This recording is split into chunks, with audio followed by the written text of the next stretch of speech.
Peux avoir le meilleur programme d'entraînement du monde, la diète la plus optimisée, le coach le plus compétent. Si tu as des habitudes qui sabotent ta récupération, c'est comme essayer de remplir un seau percé. Tu travailles dur, tu mets de l'eau dans le seau, encore et encore, mais elle s'échappe par les trous. Et au final, le seau reste vide. Tu travailles dur pour absolument aucun résultat. Donc dans cette vidéo, je vais te donner ma méthode pour identifier les fuites d'énergie et les colmater. Sans te priver de ta vie sociale, sans devenir un ermite, c'est pas l'objectif. Et dans la troisième partie, je vais te donner un système pour éliminer les mauvaises habitudes sans utiliser ta volonté. Je vais te montrer comment designer ton environnement pour que la bonne décision devienne la décision par défaut. Donc si tu es un homme qui veut transformer ton corps pour obtenir un physique athlétique, améliorer tes performances et ta santé, mais tu te reconnais dans le fait d'avoir des mauvaises habitudes qui sabotent ta progression, écoute bien cette vidéo jusqu'au bout. Donc, le premier principe qu'on va aborder, ce n'est pas un vice, c'est de la dopamine. On va parler de la biochimie contre la volonté. Première chose que tu as à comprendre, c'est que tu ne scrolles pas parce que tu es feignant, tu bois pas parce que tu es faible, tu manges pas de la junk food parce que t'as pas de discipline, tu fais tout parce que ton cerveau cherche une récompense rapide et il la cherche pour une raison précise. Après une journée de travail intense, ton cerveau, il est saturé de cortisol, l'hormone du stress en fait. Et quand tu as trop de cortisol, ton cerveau, il réclame de la dopamine pour redescendre. La dopamine, c'est l'hormone de la récompense. Et il y a une étude qui a été publiée qui montre que le stress chronique augmente la recherche de récompense immédiate de 40%. Donc plus tu es stressé, plus ton cerveau cherche de la dopamine rapide. Donc c'est pas un manque de volonté, c'est de la biochimie. Il y a deux types de dopamine que tu dois connaître. On a la dopamine bon marché, la type dopamine, et l'autre dopamine, la dopamine lente. Pour la dopamine bon marché, c'est tout ce qui est alcool, junk food, scroller sur TikTok, Instagram, le sucre, les jeux vidéo. Ces trucs, en fait, qui vont te délivrer une dose massive de dopamine très rapidement et sans effort. Ton cerveau, ça, il adore, et ça lui donne un soulagement immédiat. Sauf que le problème, c'est que ce pic de dopamine, il est suivi d'un crash, et ce crash, il augmente ton stress le lendemain. Donc en fait, le lendemain, tu as encore plus besoin de dopamine pour te sentir normal, et ce cycle, il recommence indéfiniment. C'est comme ça qu'on devient dépendant, pas parce qu'on est faible, parce que la chimie du cerveau fonctionne comme ça. Et l'autre type de dopamine, c'est la dopamine lente. Ça, c'est le sport, la marche en nature, la lecture, une conversation profonde, une douche froide, la méditation. En fait, ces activités, elles vont libérer la dopamine aussi, mais plus lentement, plus doucement, et comme ça, il n'y aura pas de pic massif, et donc pas de crash derrière. Elles vont permettre de réguler ton système au lieu de le cracher. Donc moi, ce que je fais personnellement et ce que j'enseigne à mes clients, c'est qu'on va pas supprimer le besoin de décompresser. C'est impossible et c'est même pas soutenable. On va remplacer la source. Ok, donc tu comprends maintenant pourquoi tu fais ces trucs. C'est pas un manque de volonté, c'est de la chimie. Mais il y a une habitude en particulier qui fait le plus de dégâts que toutes les autres. Et c'est probablement pas celle à laquelle tu penses. C'est pas la junk food, c'est pas le manque de cardio, c'est pas le sucre. C'est quelque chose que la plupart des hommes considèrent comme pas grave. Et je vais t'expliquer la science derrière. Et quand tu vas comprendre ce qui se passe dans ton corps, tu vas voir l'alcool très différemment. Donc, on passe du coup au deuxième principe qui est l'ennemi invisible, l'alcool et le sommeil. Donc oui, l'alcool c'est calorique, mais en soi c'est pas ça le vrai problème. Le vrai problème c'est ce que l'alcool fait à ton sommeil et ce que ton sommeil fait à tes hormones. Donc quand tu dors, ton corps il passe par différentes phases. On a trois phases de sommeil. On a le sommeil léger, le sommeil profond et le sommeil paradoxal. Et c'est dans le sommeil profond et le sommeil paradoxal que la magie opère et qu'il y aura la production de testostérone et d'hormones de croissance. Donc pouvoir permettre à ton corps de construire du muscle, de brûler du gras et de récupérer tes séances.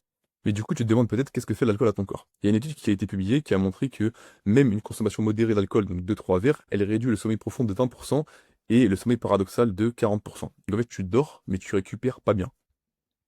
Et donc, ça va induire le fait que ta production de testostérone va chuter, ta production d'hormones de croissance va aussi chuter. Là, le chiffre qui fait mal, c'est qu'il y a une autre étude qui a montré que boire le soir d'une séance de musculation, ça peut réduire la synthèse protéique musculaire de 24 à 37% environ. Donc en fait, quand tu bois le soir d'une grosse séance, là où tu as tout donné, tu t'es cramé à fond, bah ça peut annuler jusqu'à 37% de tes gains musculaires de cette séance, et donc finalement tu t'es presque entraîné pour rien. Donc, si tu bois de l'alcool, il y a trois règles que j'aimerais que tu mettes en place pour que tu puisses optimiser tes résultats et transformer ton corps. Première règle, c'est jamais les soirs des grosses séances. Deuxième règle, éloigner l'alcool du coucher le plus possible. Et troisième règle, pas d'alcool à la maison. Ok, donc maintenant tu sais pourquoi tu fais ces trucs avec la dopamine bon marché, pourquoi l'alcool c'est l'ennemi numéro un, il détruit ton sommeil et tes hormones, mais savoir ça c'est pas suffisant, on sait tous qu'on devrait mieux manger, moins boire, moins scroller, sauf que le problème c'est de le faire. Et la plupart des gens ils essaient de le faire avec de la volonté, je vais résister, c'est ce qu'ils disent, hein. Ils disent qu'ils vont résister, qu'ils vont être forts, que cette fois ils vont pas craquer, mais on sait très bien que ça marche pas, jamais sur le long terme en tout cas. Donc dans la troisième partie, je vais te donner un système différent, un système où t'as pas besoin d'être fort, où t'as pas besoin de résister, parce que ton environnement va faire tout le travail à ta place. C'est exactement ce que j'ai su de moi-même, et c'est ce qui fait que je tiens sur le long terme sans effort. Donc, troisième partie. Alors, tac, tac, tac. Troisième partie, la solution par le design. Donc, on va travailler sur ton environnement, et donc, on va aborder le concept de la friction et de la volonté. Troisième principe, ne compte pas sur ta volonté. La volonté, c'est une ressource limitée. Chaque décision que tu prends dans la journée en consomme un peu, et à la fin de la journée, finalement, du coup, il n'y en a plus. Il y a une étude qui a été publiée qui montre que la volonté fonctionne comme un muscle, et elle se fatigue au fur et à mesure que tu l'utilises. Donc, plus tu prends une décision dans la journée, moins tu as de volonté le soir. C'est ce qu'on appelle la fatigue décisionnelle. Donc, ce qu'on va faire, c'est qu'on va travailler sur le design d'environnement, ou aussi appelé la loi de la friction. Le principe, il est simple, c'est que plus une action demande d'effort, moins tu la fais, et moins une action demande d'effort, plus tu la fais. L'erreur classique, c'est que tu veux arrêter de manger des gâteaux, mais tu as des gâteaux dans ton placard. Et chaque jour, tu dois résister, tu dois utiliser ta volonté pour ne pas ouvrir ces placards. Parfois, tu gagnes, parfois, tu perds, mais à force, c'est épuisant et c'est comme si c'est comme si tu faisais une bataille constante contre ton placard. Et donc, la solution pour ça, c'est simple. C'est, comme tu t'en doutes, de ne pas avoir de gâteau dans le placard. C'est tout. S'il n'y a pas de gâteau, il n'y a pas de décision à prendre, il n'y a pas de volonté à utiliser, tu peux pas manger ce qu'il n'y a pas. C'est simplement stupide, mais ça marche. Donc l'objectif, ça va être de réduire la friction pour les bonnes habitudes. Essaye d'avoir ton sac de sport prêt devant la porte, des vêtements de sport sortis la veille, une bouteille d'eau sur ton bureau et des fruits visibles sur le comptoir. Voilà, donc maintenant on va récapituler tout ça pour te remémorer un peu tout ce qu'on s'est dit dans cette vidéo. Il y a 3 principes pour réparer les fuites et pallier à tes mauvaises habitudes. Déjà, ça va être de comprendre ton besoin de dopamine. Tu fais pas ces trucs parce que tu es faible, tu les fais parce que ton cerveau cherche une récompense après le stress. Donc, essaye de remplacer la dopamine bon marché qu'on a vue par la dopamine lente, donc avec le sport, la marche, la respiration, la douche froide ou autre chose. Ensuite, pense à protéger ton sommeil contre l'alcool qui est un ennemi invisible. Même quelques verres détruisent ton sommeil profond et ta production d'hormones. Boire le soir de ta séance, ça peut annuler jusqu'à 37% de tes gains, donc sois stratégique et essaye d'éviter au maximum l'alcool. Et en troisième point, pense à designer ton environnement et ne compte pas sur ta volonté. Augmente la friction pour les mauvaises habitudes et réduis-la pour les bonnes. L'environnement, c'est ce qui fait le travail à ta place. Donc voilà, essaye de mettre en place tout ça pour réduire au maximum tes mauvaises habitudes et créer de bonnes habitudes qui vont t'aider dans ta transformation physique.